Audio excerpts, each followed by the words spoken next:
Ito na ang mga paparating na kaganapan sa Batang Quiapo. Po niregaluhan ni Don Facundo si Tindeng ng damit. Sinabi nito na ito yung nabili niyang damit kahapon sa may Quiapo. Agad naman ito sinukat ni Tindeng na tila masayang-masaya ito.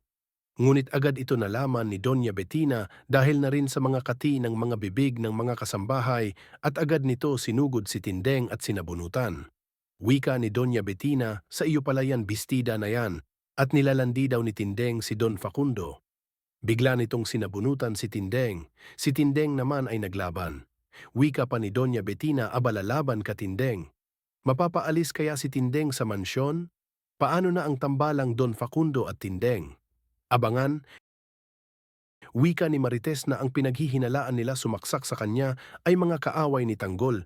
Kaya dagliaan sinisi ni Rigor si Marites sa klase ng pagpapalaki nito kay Tanggol. Sabi ni Rigor, sinisingil na daw si Marites sa lahat ng kapalpakan bilang isang ina at sa pagpapalaki nito kay Tanggol. Dahil dito, naiyak na lang si Marites at tila sinisisi ang sarili. Ganun ba kasamang ina si Marites? Kaya bang sabihin ni Marites kay Rigor na nagkakilala na sila ng totoong tatay ni Tanggol? Abangan. Dahil sa pag-aalala ni Ramon kay Marites, sinagot nito ang executive room na tinutuluyan ni Marites sa hospital. Dahil sa pag-aalala pinit dumalaw si Ramon kay Marites sa hospital na may dalang bulaklak.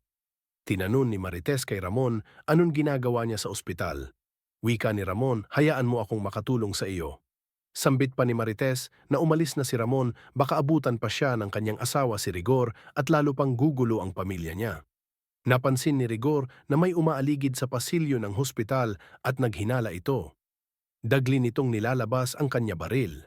Hinabol ni Rigor si Ramon sa fire exit, dala-dala ang kanyang baril. Pumasok si Ramon sa door exit at napansin ito ni Rigor. At nakaabangan si Ramon at tinutok nito ang baril sa may pinto na kung saan parating si Rigor. Samantala nagpakita ulit ang grupo ni Tanggol sa grupo ni Don Facundo. Sinabi ni Don Facundo na meron silang papasukin malaking negosyo at sabi ni Tanggol na hindi na sila papaya na magiging tao, tauhan na lang sila ni Don Facundo. At gusto ng grupo ni Tanggol na may percentage na sila sa bayad transaksyon na papasukin nila at biglang umalis ito. Tuluyan na kaya mainis si Don Facundo kay Tanggol? Papayag kaya ito sa gusto ni Tanggol? Abangan.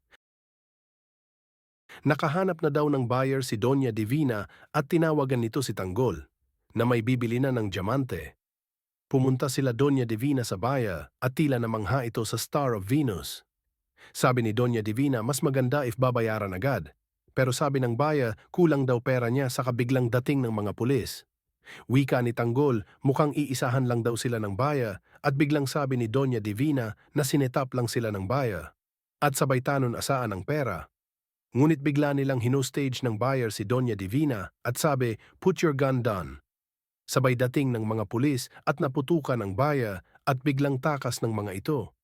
Mukhang mahihirapan ang grupo ni Tanggol sa pagtakas. Makakatakas kaya sila sa kamay ng mga pulis? Mawawala kaya ang Star of Venus? I-double cross kaya ni Doña Divina sila Tanggol? Abangan.